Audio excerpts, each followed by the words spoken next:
kingdom that came was the Assyrian. The Assyrian kingdom today is Muslim. The third one is the Babylonian. The Babylonian kingdom today is Muslim.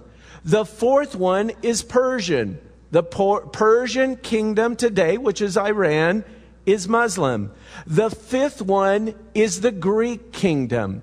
Now, again, if you're like me, you kind of get a little bit thrown off with the Greek kingdom because we think of Athens, Greece. But the kingdom of Greece, through Alexander the Great, started there in Greece, but it went eastward. It covered the area which is Turkey, Iraq, Iran, Afghanistan, and Pakistan. That's the kingdom. The Medo-Persian kingdom was that way. The Babylonian kingdom was that way. They all encompassed that part of the world. And then when they came in power, they took over all of the Middle East. And so when we look at this, we have to understand all of those kingdoms overlap one another. So those were the five kingdoms that were. There was a kingdom that John is told that is in his day. And in John's day, the kingdom that ruled the world was Rome. Then he says, so that's the sixth kingdom.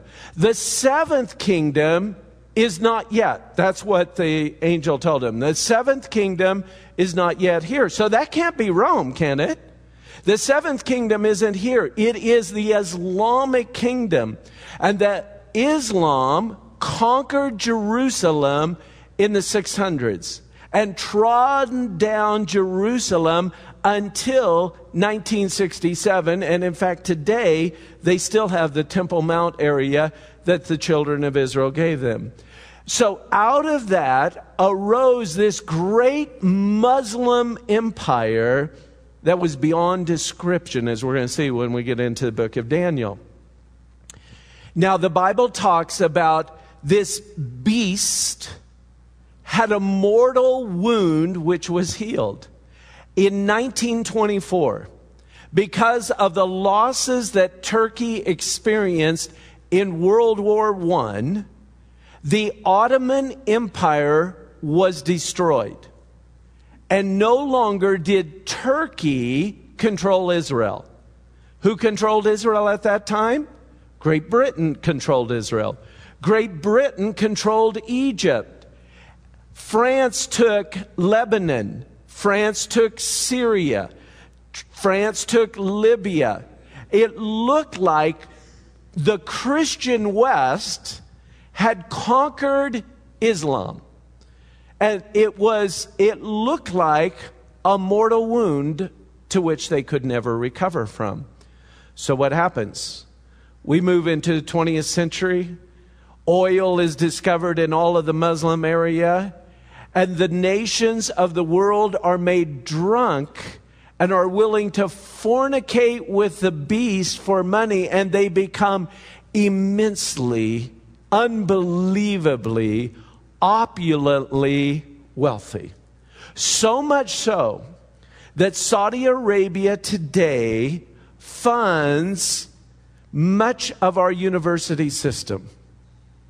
Harvard, Yale, Princeton, all these great universities receive huge financial gifts from Saudi Arabia in order to give a pro-Islamic presence upon the campus, and that Islam is this wonderful religion of peace. And all of a sudden, what we see rising up out of the sand is the eighth kingdom. Because here, John is told the eighth kingdom comes from where? The eighth kingdom comes from the seventh kingdom. The seventh kingdom, which was not yet, is the Islamic kingdom. So that eighth kingdom is the revived Islamic power that we see happening before our very eyes. Is all that kind of clear? All right. In verse number 12, and the 10 horns which you saw are 10 kings who have received no kingdom yet, but they receive authority for 1 hour as kings with the beast. So this is something that's not yet happened. It's saying that there's going to be this ruling 10 that come. And I know we've always looked at the European Union at this. But again, my friends, the European Union was 10 nations for a very short time. It's not 10 nations anymore. There are many more nations than 10 nations recorded in that. But it's interesting. The Islamic Caliphate that ruled for many years had 10 leaders in it. So does it seem plausible that in the future, in the last hour, because all of this is going to happen at the very last days, there could be that again? I think it's a plausible explanation. And these are of one mind, and they will give their power and authority to the beast. And these will make war with the Lamb, and the Lamb will overcome them, for he is the Lord of lords and the King of kings. And those who with him are with him are called, chosen, and faithful. And he said to me, the waters which you saw, where the harlot sits, are the peoples, multitudes, nations, and tongues. Okay, we've had that before. The 10 horns which you saw on the beast, these will hate the harlot, and make her desolate, and naked, and eat her flesh, and burn her with fire. For God has put it in their hearts to fulfill his purpose, to be of one mind, and give their kingdom to the beast until the words of God are fulfilled.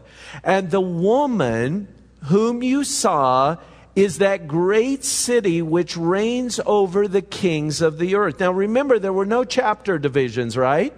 So this was one letter. We stop here, but when we read on in chapter 18, because there was no division, after these things I saw another angel coming down from heaven, having great authority, and the earth was illuminated with his glory. And he cried mightily with a loud voice, saying, Babylon the great is fallen, is fallen. So what do you think that great city is?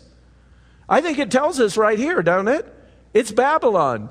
Who do we have over here in verse number 5? It's Babylon. What is Babylon? Babylon is that religious system of Satan that we see all the way through mankind, culminating back to a head because their desire is to reverse the curse of Babel. At Babel, many languages, God confused the language, stopped this building that was set apart from God, right? Do you know what Islam desires to do? Return to one religion and return to one language. That language is the Arab language. Do you realize in Afghanistan, the people don't speak Arabic, but the Quran is just in Arabic. I know in this country we have, Qurans that are in Arabic. They wouldn't even recognize it as a Quran. The Quran can only be in Arabic. In fact, there was a guy in Afghanistan shortly before I got there, when I went over there to visit, who was going to translate the Quran into Farsi. You know what happened to him? He was killed. Because there can only be one language. So it is Satan's attempt in reversing what God's judgment was. All right? Now turn with me to the book of Daniel. Daniel chapter 2.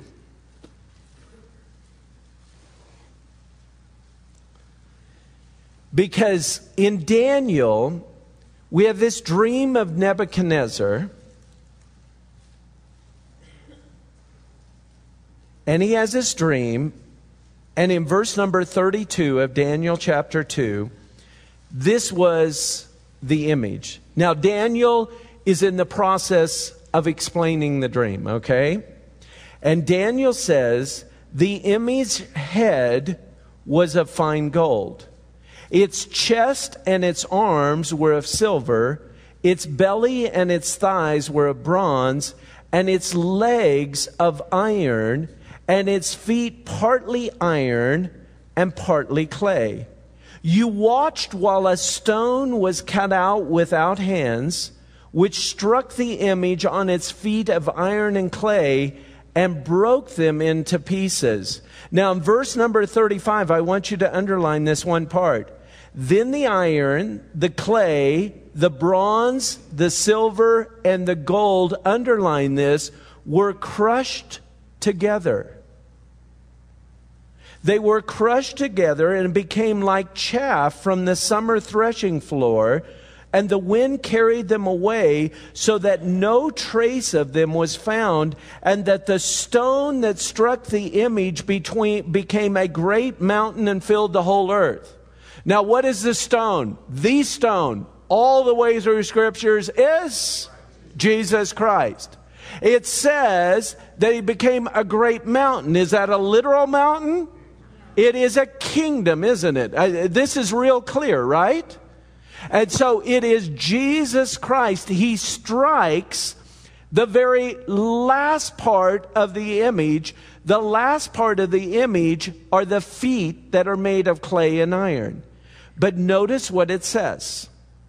The head of gold, the arms of silver, the chest and thighs of brass, the legs of iron are all crushed together. So what does that mean? Because in Revelation chapter 13, when it gives us the description of the Antichrist and where it comes from, he uses the description out of Daniel 7, which we're going to get to in a minute, but it is the Babylonian Empire, the Greek Empire, the Medo-Persian Empire, and then this fourth beast. Now here's where people got a little bit wrong. They always said that the legs of iron were the Roman Empire. But you know what's wrong with that theory? What's wrong with that is Rome never conquered Babylon. Rome's influence never went beyond the Euphrates River, ever. One time they crossed over the river for a little bit of time, but they were beaten back. And my friends, when Babylon, which is the first kingdom there, they were conquered by the Medo-Persians. The king of Babylon was killed, but the people of Babylon weren't killed. They became, at that point, Medo-Persians, who were then conquered by the Greeks. And again, the leadership was killed, but the people weren't killed. And what you need to see, the Babylonian Empire, the Medo-Persian Empire, the Greek Empire were all the same territories, of which Rome never conquered in their history. So that fourth beast, rather than being Rome, if it is the Islamic kingdom, which ruled then from the 600s over Jerusalem, then it makes perfect sense. Because the feet, which are partly clay, partly iron, that doesn't mix together. You know what there is in Islam? There is the Sunni and the Shia forms of Islam that have been fought over from the very beginning. So even though they're together, you know, we say Islam, there are deep divisions that are in there, which is going to be a source of prophecy that we see here as we go through. Now, in verse number 37, it says, "You, O King of kings, you are the King of kings, for the God of heaven has given you a kingdom of power and strength and glory." That's the Babylonian kingdom. And it says in verse number 38, "You are this head of gold. But after you shall arise another kingdom inferior to yours." That's the Medo-Persian Empire. "A third kingdom of bronze, which is the Greek Empire, led by Alexander the Great. And then there is a fourth kingdom." And again, it's different. It's strong as iron, and as much as iron breaks in pieces and shatters things, and like iron that crushes, that kingdom will break in pieces and crush all